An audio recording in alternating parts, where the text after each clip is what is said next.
Welcome to the Zachrilege Cast podcast, YouTube video interview program that features me talking to some of the best and brightest in the atheist / secular / awesome community.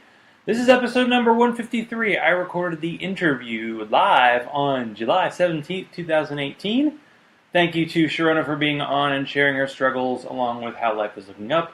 Her cats seem to be enjoying their retirement.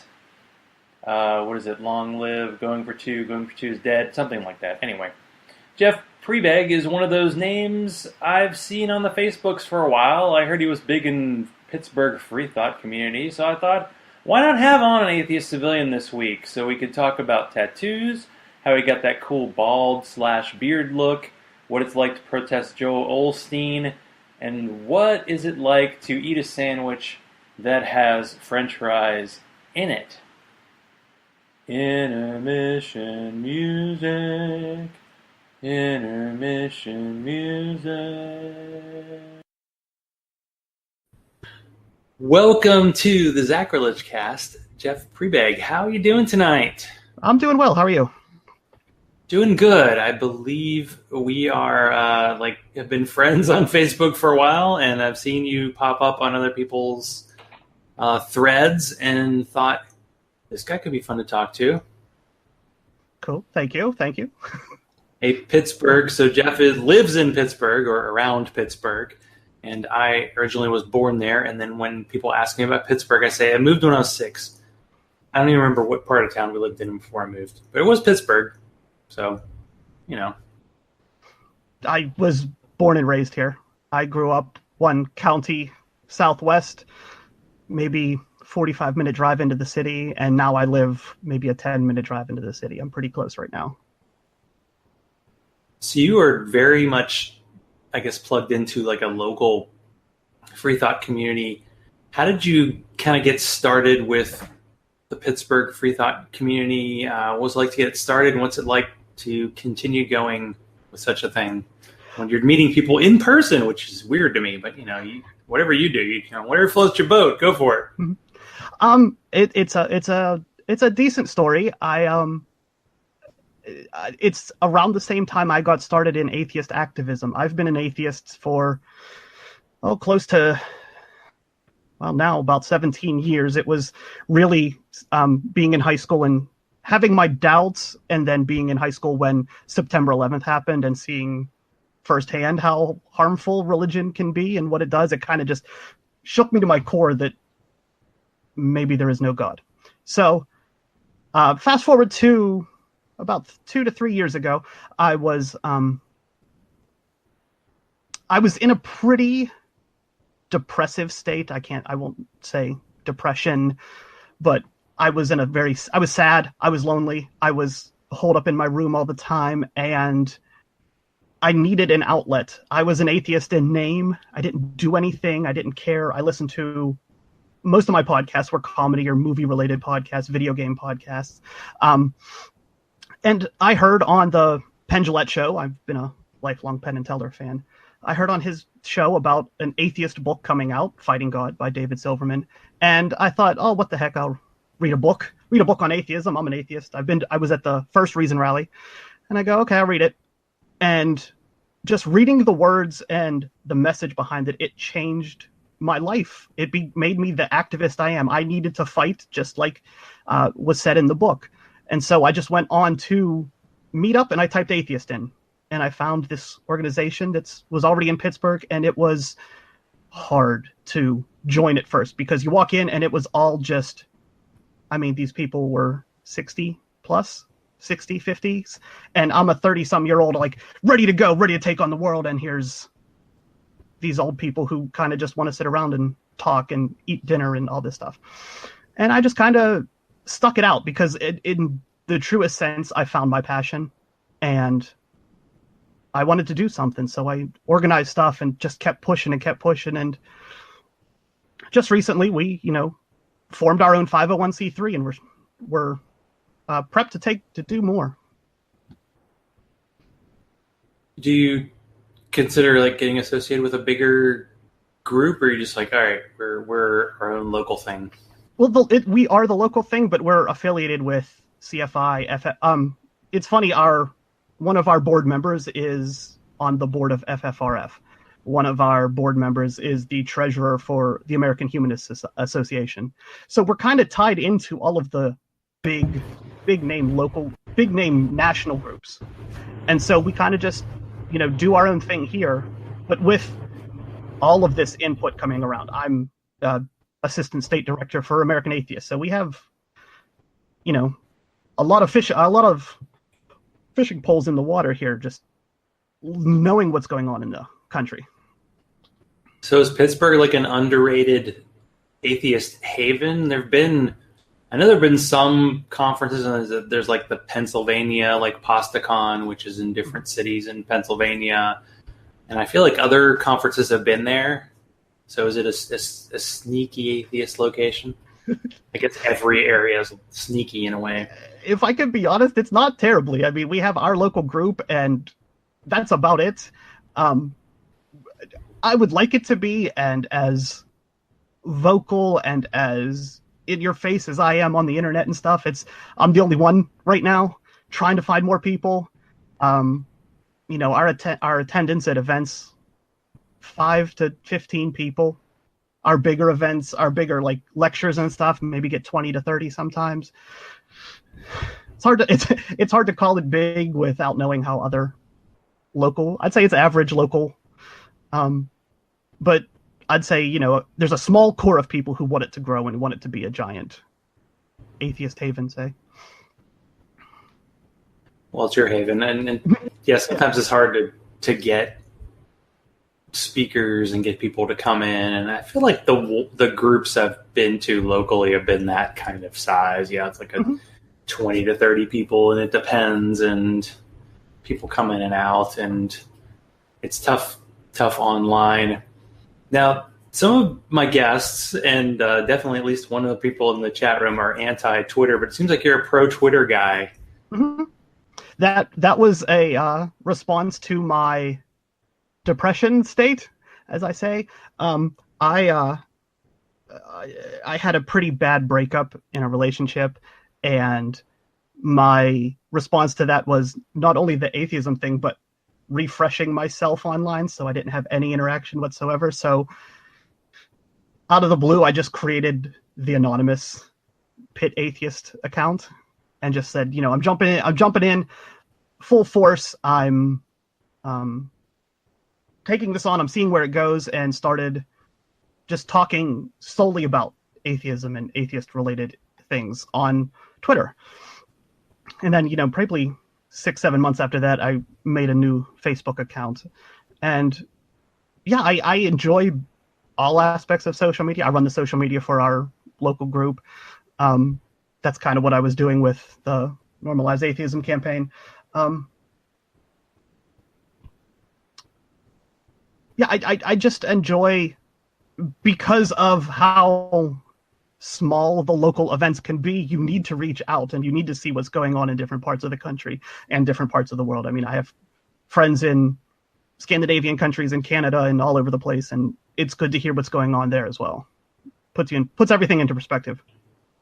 Do you find that your Twitter followers tend to be more international? Because I feel like anytime anything happens in England, I am getting tons of feedback about that. Like, it seems like Americans are more Facebook than Twitter, at least American atheists. Mm-hmm. I have my like regular Twitter, and it's 99% American, but I feel like the atheist one for me is 50% because it's like all over the world. In Canada's a big one too for me. That most people are.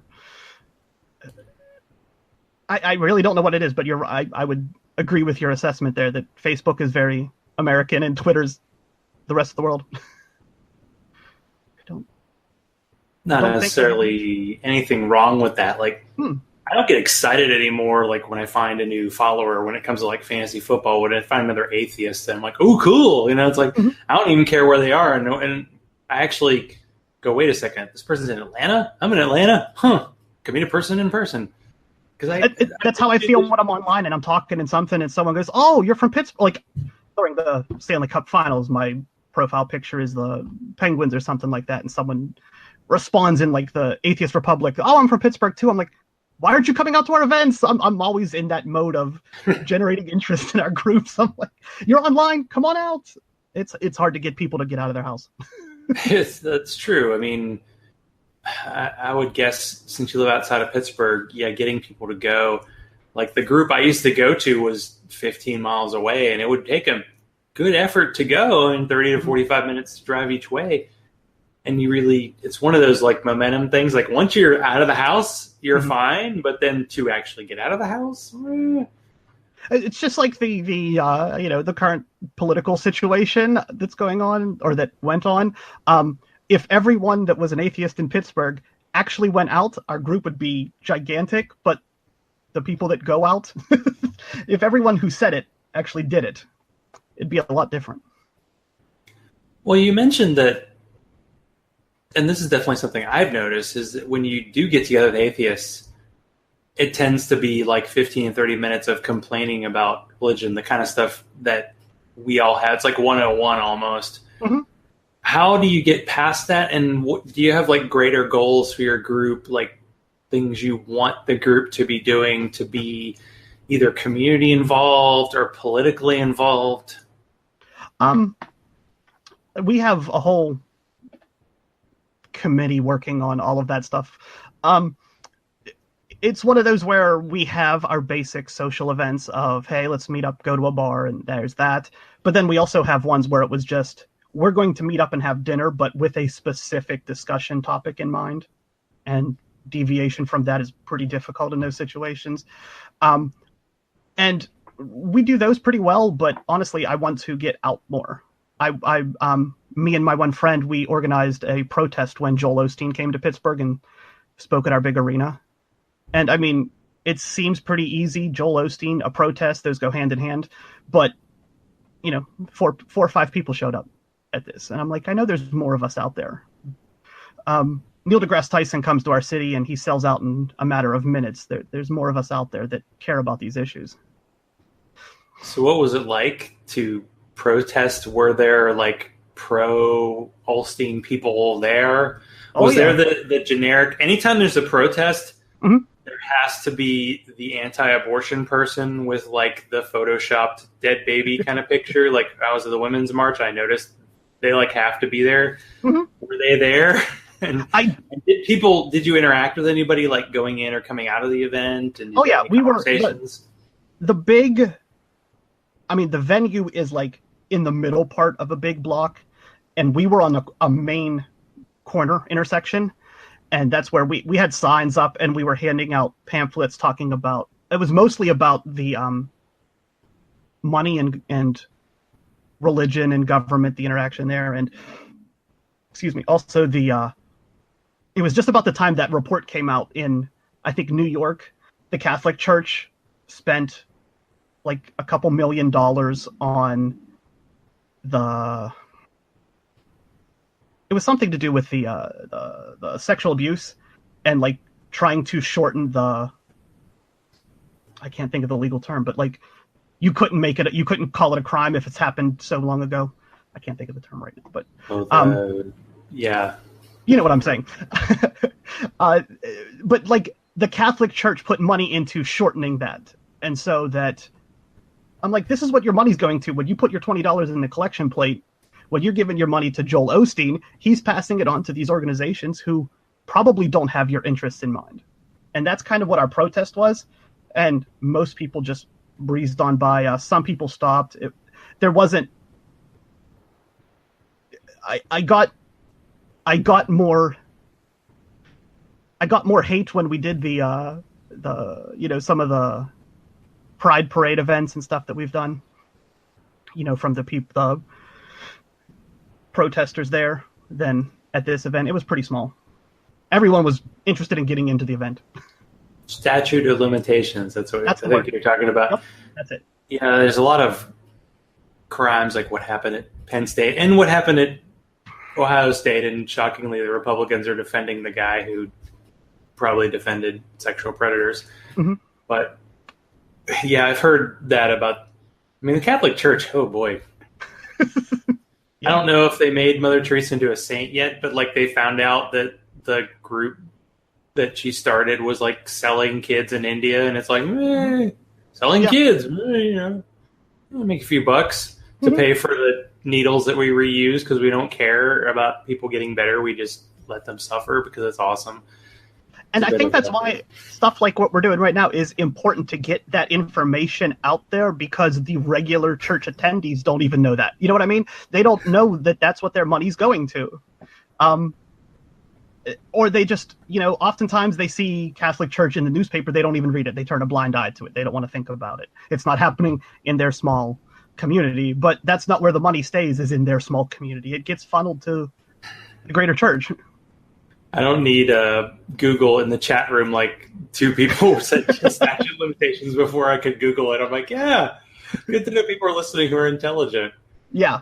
That's fun.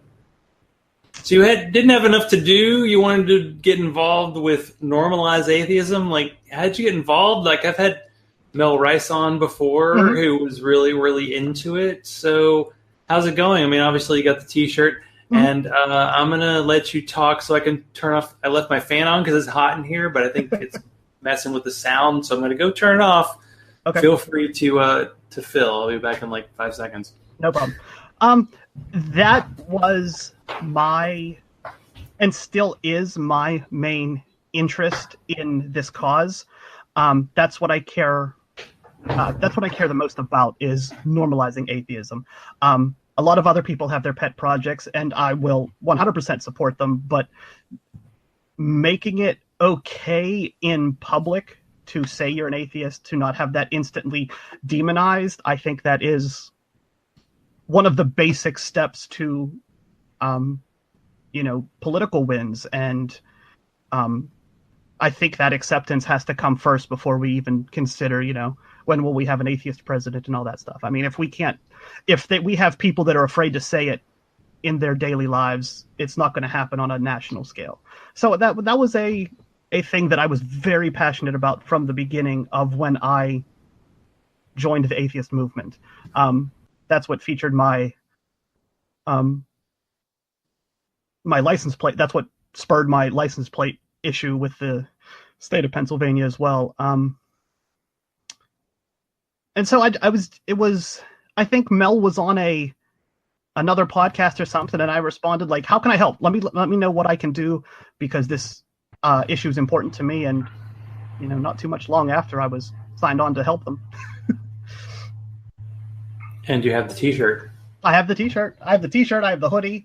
I designed a T-shirt for them. All kinds of stuff.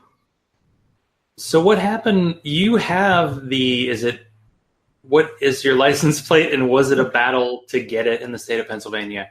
Yeah. Which, by the way, has been known as Pennsyltucky. Oh, yeah. That was from Beth, who, she probably didn't coin it. I'm guessing someone else came up with it, but, No, that's a long-term thing. We have another one along those lines is you have Pittsburgh on one side of the state and Philadelphia on the other side of the state and Alabama in between. That's another little thing there. As a little kid, I always had interest in license plates, and when we would take any long trips, I'm doing play the license plate game and see how many states you can find on your whole trip, and I've always liked them, and I've always wanted a vanity plate, and it was not too long after I got sparked into this movement, I want the atheist license plate, and for the longest time, Pennsylvania didn't have it, but at the time they did, just now. It was an online database, and you could type in what you wanted and see if it's already taken. Before, it was just fill out the form and hope that no one had it, and then you find out when you get it back. So I looked up atheist was already taken, just spelled out plain. So I replaced the I with a 1, and I looked online, and it was available. And then I had like no God or something like that. I also picked as well, and those weren't taken. So I applied, and I got it back. Now I had applied maybe 2-3 days before the FFRF convention was in Pittsburgh. So I knew what to do once it came back that it was denied. I'm like, I know exactly where to go to.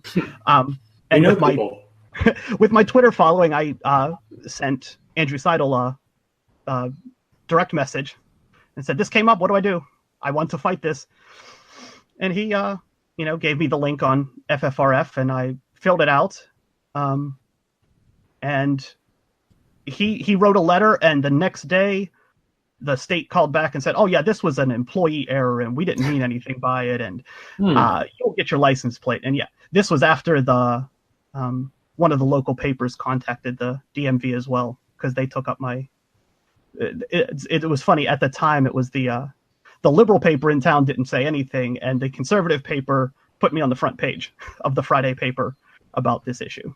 Because you wanted to get that, or did you already have it? No, it was at that point?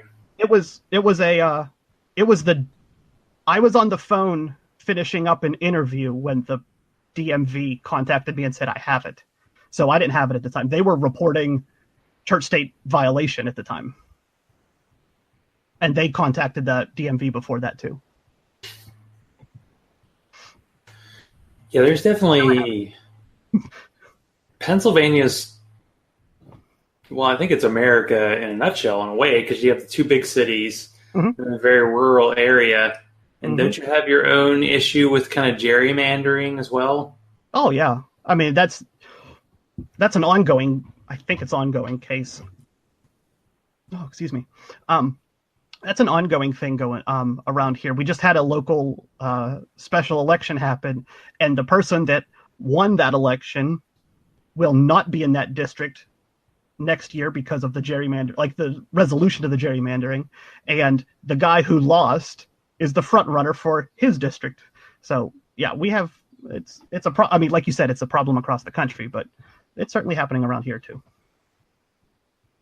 Yeah, we had the House of Representatives spot, and they had one Democratic guy, and they put all this money into him, and it was basically in the first ballot. If you won 50%, you won. He won like 48, and there were all these Republican candidates. And then once it was him against the total scumbag Karen Handel, she, of course, won by like 5 points. And she was the one asking the FBI guy the dumb questions during that horrible thing earlier this week, because she basically take the money and cash in. And I bet you have your share there in Pennsylvania. I don't know, is it weird thinking of like, is Pittsburgh considered kind of like Atlanta's like a blue dot in a red state? Is it similar? It's very similar. I mean, Pennsylvania's not red. It's kind of purplish, right? There's maybe a reddish purple. It's because of the population density of Allegheny County, which is where Pittsburgh is, and Philadelphia, that it balances out. But we are surrounded by red around here. I would say I think Harrisburg might lean blue as well, but around Harrisburg it's red, and the same thing is out in Philadelphia. It's just, there's relatively a couple million people in Pittsburgh and 100,000 out in the next county, so it looks a lot more red on the map.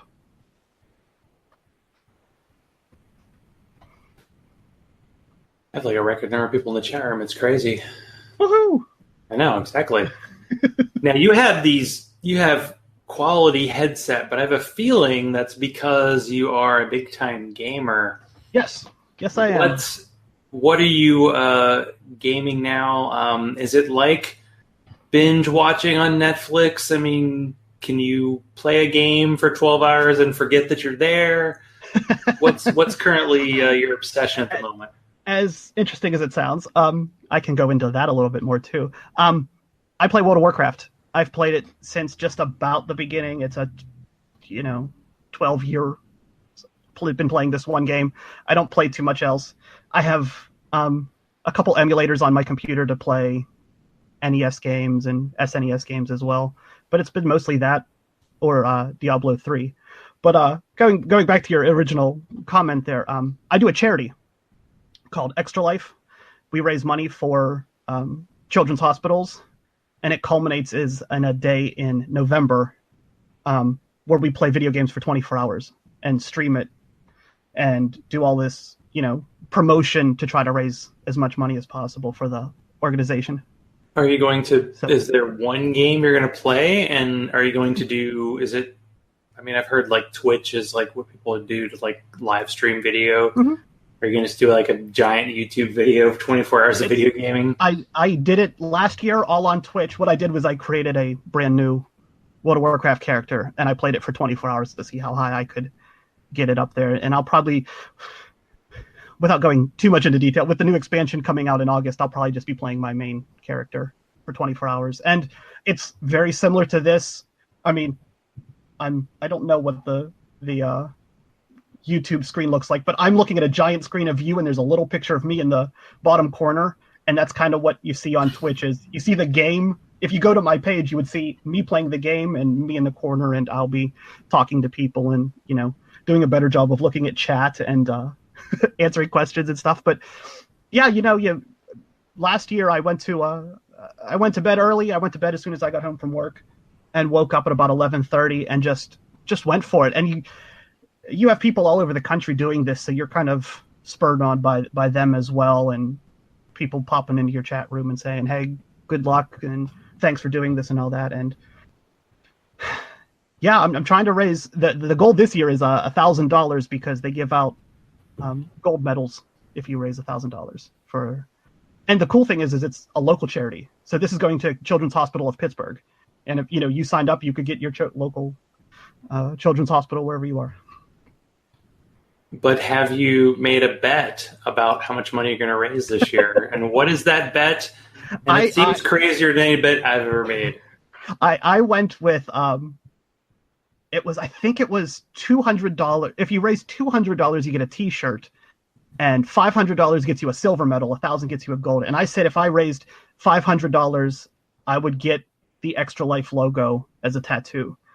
And considering their logo there's a picture of dice and then a video game controller with angel wings and a halo, I figured that's pretty funny to have on my body, since I already have the Atheist A on my arm as well.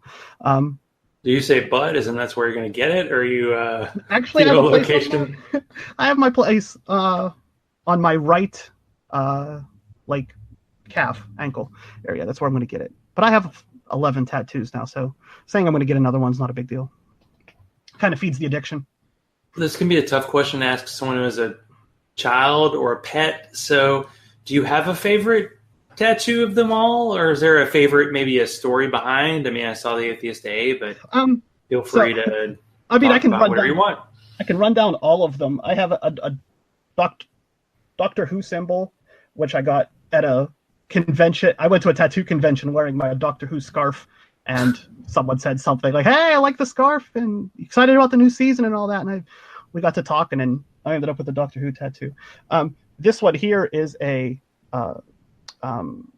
a logo for a local pit bull rescue, but it has a Darth Vader helmet on it, and I kind of like that. That was for a charity that I went for. I went for a charity to support the artist who did my big arm piece here. I have the Atheist A. I have on my right calf is one for my love of heavy metal. It's a big demonic skull with a sword through it and all that. I love heavy metal. And on my foot I have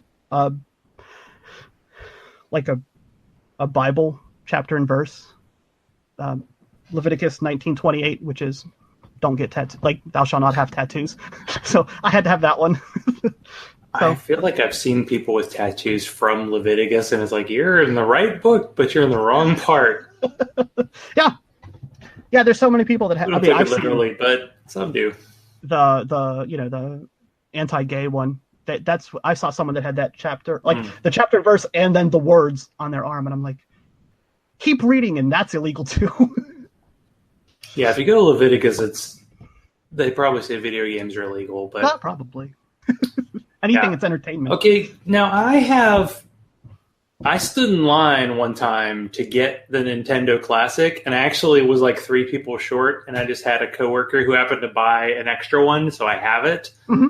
And I play Dr. Mario whenever I wanted to, like, just kind of walk in place, and it's really fun. But you like took things to the next level. Like, you do the whole emulator thing. Do you have favorite like old school? Yeah, I saw that. You still there? That was impressive that you called it before it happened. Did my internet die? No. Man. Hit the pause button. Hit the pause button. Okay. We're just gonna see what happens, people.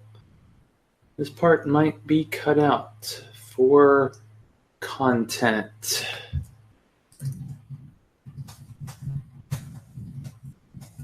We're gonna get Jeff back in. We're not done with him yet. We have at least 15 minutes to go. And I still have a third of a beer. I'm back. It's so weird. This is like the first time I've ever, like, your face is frozen and it's still on there. I'm back. Is everything okay now? Is it sounding better? I think so. Okay. I hear you. You hear me? We're good? We're good? Okay. We'll do the whole 3, 2, 1. So, okay. Yeah, so I got the Nintendo Classic is basically 30 games from the original Nintendo. Mm-hmm. But you can, like, download any game you want, and I know people have this thing called Raspberry Pi. I don't want to know about it because I'll probably want to do it and take the rest of my life to build one. But what are, like, the old school, like, Nintendo games that you like and you're playing? I see you have the controller. That's cool. I have a controller connected to my computer. That's the problem is, like, each one of those systems has its own unique controller, so you have to buy the controller for no matter what you want to play. And I'm using my hands a lot because you podcast people are going to really feel it. Oh, yeah. Moving my hands? Yeah, I gotcha. I'll have to send you pictures. You can do so with your hand right here. Here you go. Final Fantasy was the one that did it for me. The original. I've very much got into that game. Again, it's one of those, Mario can only take you so far. You can. Mario can take you all the way, but then you have to start again. Eventually. Yeah, exactly. And so Final Fantasy, you could put 40, 50 hours into it and play half the game. I really much enjoyed that. And then the hockey games never felt right, but Super Tecmo Bowl was great. Was that the one I liked because I could beat my nephews because they beat me in every game was the one they had the fat character, the medium, and the skinny. The ice hockey. I downloaded that. It's not on the Nintendo, like the version, but that game I enjoyed a lot. Yeah, that was probably the best one. The Wayne Gretzky hockey was very loose. You kind of just like glided around, and Blades of Steel was just too tough to control everything. So ice hockey is the best of the hockey games. But are there other games like Contra or any of those? Legend of Zelda I really like. I was playing that earlier today, Legend of Zelda, and I didn't like the second one. Contra, Tetris, all of the basic classic games. It takes you back to when you were a little kid just sitting on your living room floor, 8 at night when it was very late for you then. I wonder if Nintendo for you was like, because Atari was the one that my parents got me, and it was in the early 80s probably, and basically every game on Atari at the beginning was just a different version of Pong. Yeah. And then they had like Pitfall, which had a little bit of graphics, but it wasn't that much. Mm-hmm. But it's fun today. I had my parents had a Atari. What was it? What was the second one? The main one that had like the ET games. 2600, and then there was 74, but I feel like that was the one, that was their peak. Yeah, 2600 was the one that my parents had, and I had that growing up, but I didn't really know what was going on. Defender and all that, you were a blinking dot, shooting blinking dots at another blinking dot. As a little kid, I got NES for, I think it was like kindergarten or something, and that's where my love of video games started. So you are an unusual character in Pittsburgh. Being non-religious, maybe, but also you're not a Pittsburgh Steelers fan, and I know 2 weeks in a row talking about football, what's going on. So you're more of a hockey guy, and the football where they use their feet version, the soccer and kick version, a ball. where it's not accurately labeled. Not American hand egg, as us people say. My dad was your stereotypical blue collar football guy, all of that, and I just never got into it. I didn't develop the love of the strategy as I did with hockey. I saw, as much as you can say about fighting on skates, but I saw the beauty and the grace in line changes and all of the things that went with that I was a much bigger hockey fan than And also when you get here and you already kind of have the anti-authority bent, and you see how much the Steelers are loved in Pittsburgh, that you kind of got to go against them a little bit. Anytime they lost, you were kind of happy with see all the other people at work and at school sad.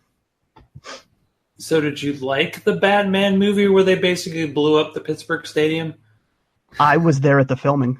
Oh, nice. I'll try to explain. Like, so the third Batman movie, there's this scene where they basically like blow up the entire stadium, and the best part about that scene is the guy from the Pittsburgh Steelers who like is in the end zone and doesn't get blown up is Hines Ward, who would not have been returning a ball for a touchdown, but that's a football thing. He also wasn't the one running. Probably not. During the filming they had the one of the blockers in front of him, and you had him facing forward, you had a blocker in front of him facing forward, you had the cameraman who was filming them, and behind the cameraman was a guy who took a ball and threw it over, and they filmed Hines Ward like catching it and making a move and running past. And then they had someone else run up and down the field a bunch of times and just superimposed his face on. So he wasn't even running it. How fun was it to have like movies that are actually like filmed in your city and using your city as that? Because Pittsburgh is the city of, I think it's the Three Rivers, obviously. So they had to blow up a lot of bridges with CGI, of course. Yeah. It's great. It's one of those cities that's not just buildings. So, any skyscraper could be any city.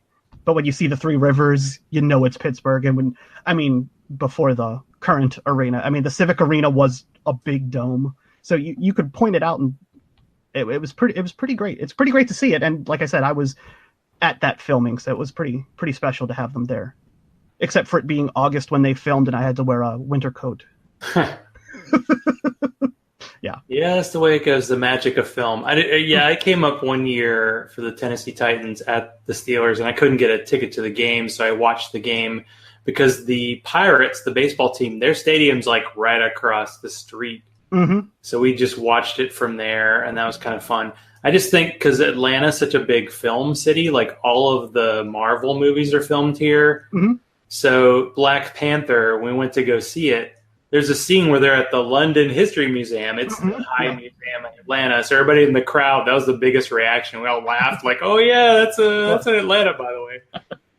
Most of the rest of the movie, you would not know they filmed it in Georgia because, we have a lot. Yeah. The best part of living in a big city is you can have parts of the town that look like post-apocalyptic, and that's why you can do zombie movies in Atlanta really well. And then you have parts that are really well built up. So it covers everything. And tax break. Oh, yeah. That's nice. Were you in Pittsburgh to see Three Rivers Stadium? I don't think I ever got to see it. One of the best stories growing up was my brother got some pictures with me and Joe Green from the Steelers because he was a big player for the Pittsburgh Steelers, but he did not like signing autographs for adults, but he loved getting pictures of kids. So my brother has a bunch of pictures with this Steelers legendary player, and it was cool that he kind of had that idea of like, it's all about the kids, the adults are. He was the one in the commercial, the Coke commercial. Yeah, the Coke commercial. Mm-hmm. Exactly. Yeah. Now I can't finish the show tonight without asking you. So what's the deal with the sandwich in Pittsburgh that has the French fries included? Uh-huh. And I believe you've had one of those recently. I have. They're great. It's the restaurant's called Permanti Brothers, and it's three brothers that had a shop. It was originally downtown, and now they're all over the Pittsburgh area. And it's funny. I went to see friends in Indianapolis, and we just rounded a turn on Indianapolis, and there was a Permanti Brothers there, and you're like, that is a Pittsburgh thing. What's it doing in Indianapolis? But apparently it's a giant franchise and it's pretty successful. But yeah, it's meat on a grill.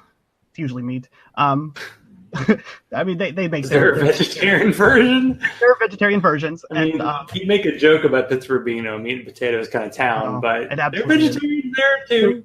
there's a restaurant called Meat and Potatoes downtown, so you can get it. But yeah, it has a coleslaw that's onion based or oil based, not mayonnaise based, and that goes on top of the sandwich, and it's thick cut Italian bread and French fries on it. They're pretty delicious. Like coleslaw that's like kind of an Asian slaw, vinegary. Mm-hmm. Yeah, tends that's to what be this way is. better than that. But it's just, I think that what the story was it was like truck drivers, and they couldn't like grab the fries, so just put it all on the. Put it on. It must be some really strong bread, deal with all that. Is. But also, that's what our chicken salads have French fries on them. Just about everything has French fries in this city. Mm-hmm. Yeah, I was thinking like last week, they opened a Hattie B's in Atlanta, and Hattie B's is like Nashville hot chicken. Okay. And I went there, and the line was like an hour, and I had friends who went there like 11 o'clock, and it's just special Nashville hot chicken. It's weird. Like, I live in Atlanta. I'm like, what is Atlanta known for? It's like, what, meat and three, fried chicken, but, they don't have that signature thing. So you have the sandwich with the French fries on it. That's pretty cool, Yeah, that's our signature dish. It's relatively cheap and, kind of disgusting. That's what we're known for. So is Yinzer a gender-neutral pronoun? Yes. That's what we... What is a Yinzer? And well, Yinzer is basically English that you have in Pittsburgh. Yinzer is a Pittsburgher, a person from Pittsburgh. Where I'm a Yinzer. You moved kind of early. I don't know if you're a Yinzer, but you're a Yinzer at heart. But Yins is a term that we use for. It's basically the Pittsburgh version of y'all. Yins. Are Yins going downtown? Yeah, you think there's like no version of that. Like I always in my family for some reason they said Yuns. Oh yeah. That's their version, but my dad does the Canadian sorry, and I'm not sure that's a Pittsburgh thing or if that's just like his family. But it's weird that it's like all these combinations of different ways of pronouncing things. Mm-hmm. And I'm glad you have your own unique.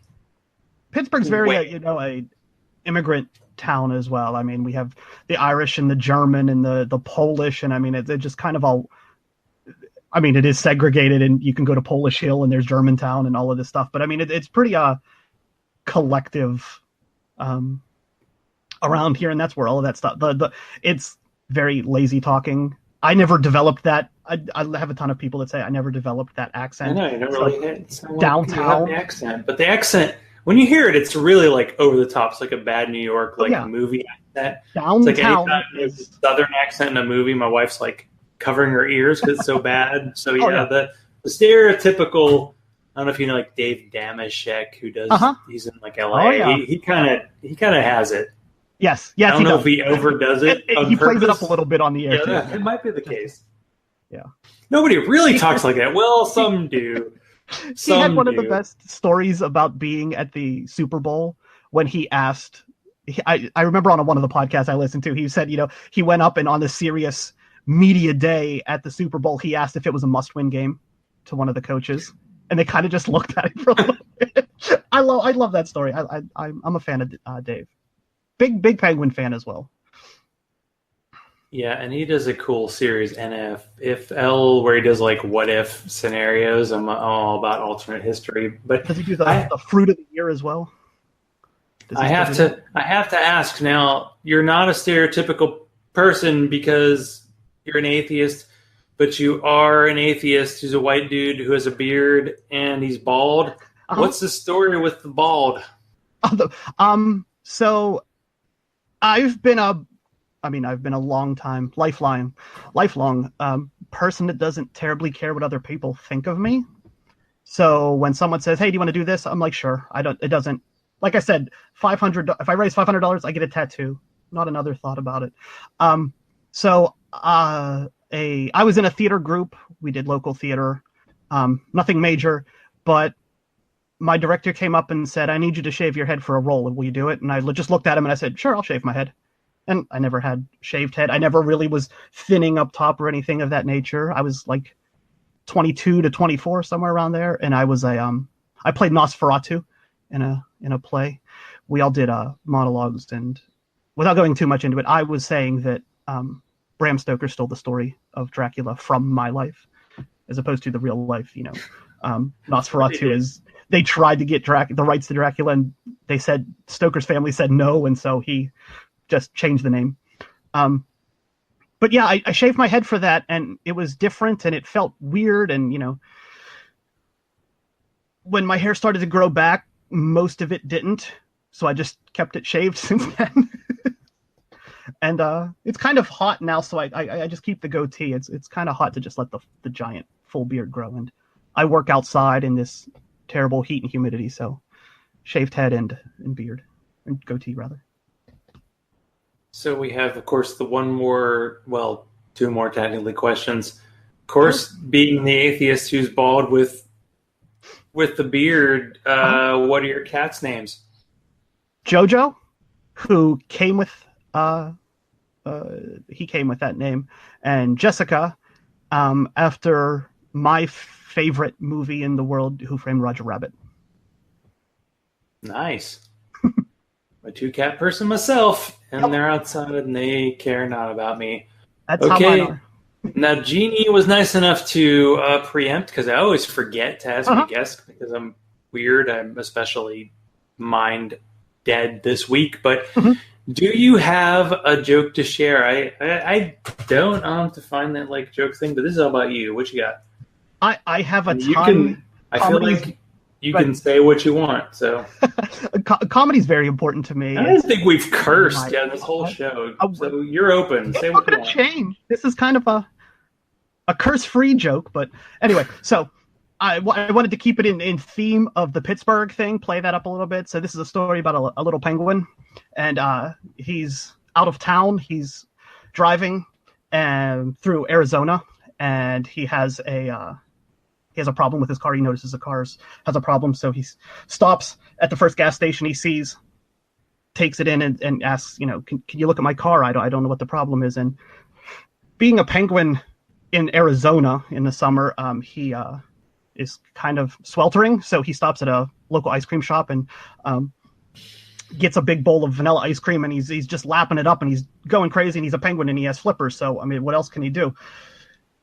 Finishes his ice cream, goes back to the gas station and says to the mechanic, how's the car going? And the mechanic looks up at him and he goes, whoa, it looks like you blew a seal. And he goes, no, it's just ice cream. Nice. Good one. Golf clap. Got a hockey clap. There you go. There you go, eh? Well, where can people find you, of course, online, and Freethought group? Anything you want to share? And all links will be included in show notes, of course. Sure. You can just use my name to find me on Facebook.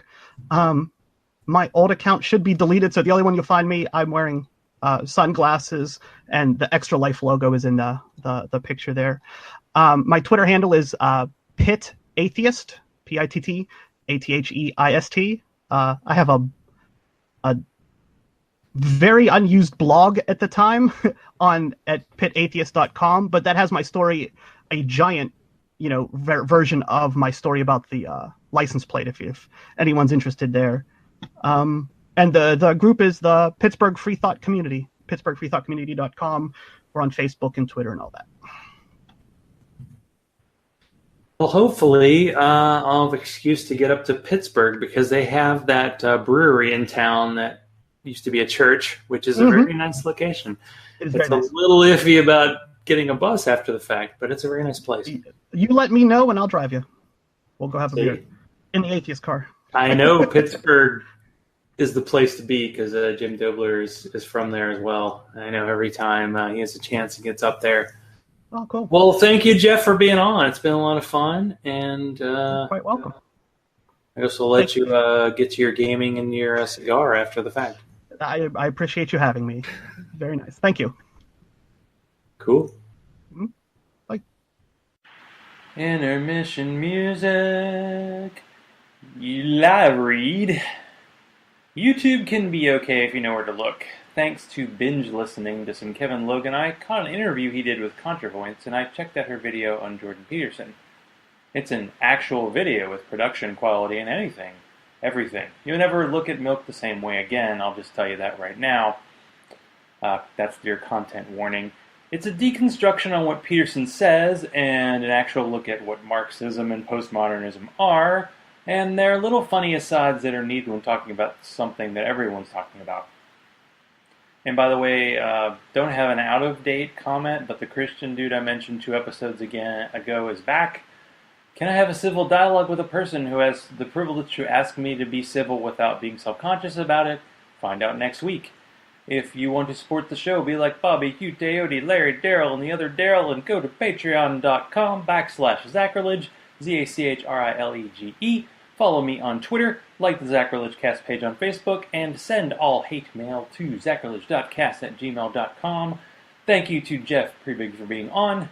Don't be like me, be like him, and find your people. They're all you have when you have a tendency to lose cats and cars.